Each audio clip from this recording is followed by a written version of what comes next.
Hi, Hor. I'm just looking at your writing here, the clinical iceberg.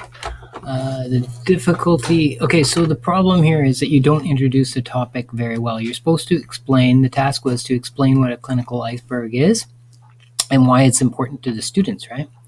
The difficulty in defining normality is more like observing the tip of an immense block of unknown depth of ice floating in the ocean. Okay, well, um, that might be true, but the truth of the matter is you're supposed to explain what exactly a clinical iceberg is, and that would be something about the fact that we only see the very tip of the iceberg floating in the ocean, and that tip are the people that are dying or very sick. Yeah, it doesn't show all the people that are seen as normal or healthy. That's all below the ice, and you didn't explain that part very well. But the rest of your writing, similarly speaking about clinical iceberg patients who are extremely ill or said to be fit, said to fit into the tip of such an iceberg, just below. Okay, okay. First of all, that sentence is incomplete. You haven't finished your thought there. Just below those who are in the process of dying, we can see those who need some medical treatment as the signs and symptoms of the disease are clear in them. Okay.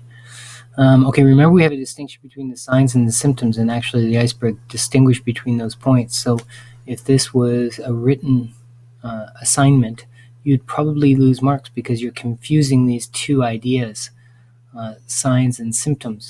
They make a distinction in that in the iceberg. However, at the top of the visible part of the iceberg, a small group have signs of preclinical disease, but not yet have any symptoms. Okay, here you're making a distinction. Then comes a group that is already in a morbid state, although they have no signs of illness. Okay, fine.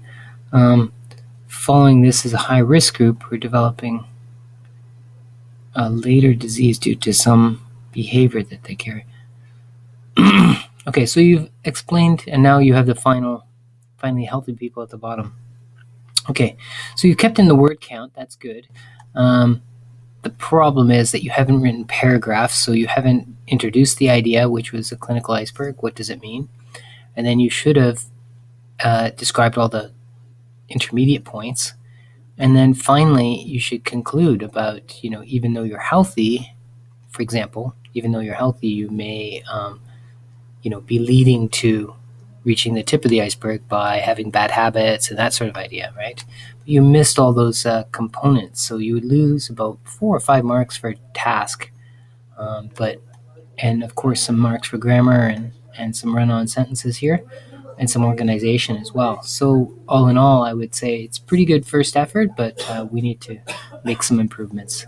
Anyways, good first effort.